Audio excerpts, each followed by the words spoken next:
Hola, ¿qué tal? Yo soy Dalia Palchik, su representante para el gobierno del condado de Fairfax en el distrito de Providence.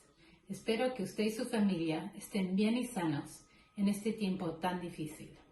Hoy me encantaría charlar y llenar juntos el formulario para el Census 2020. ¿Usted recibió esto en el correo? Tiene 12 cifras y es lo único que necesita. Si no lo tiene, no importa, lo puede hacer con su dirección. Recuérdese, es 100% confidencial y va a asegurar fondos para transporte, educación y salud en la próxima década.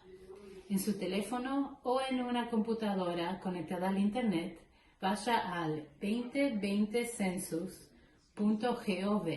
Ahí mismo pone su información, algunas preguntas muy fáciles y confidenciales y asegure representación y fondos para toda nuestra comunidad. Por favor, hazte contar 2020census.gov. Gracias.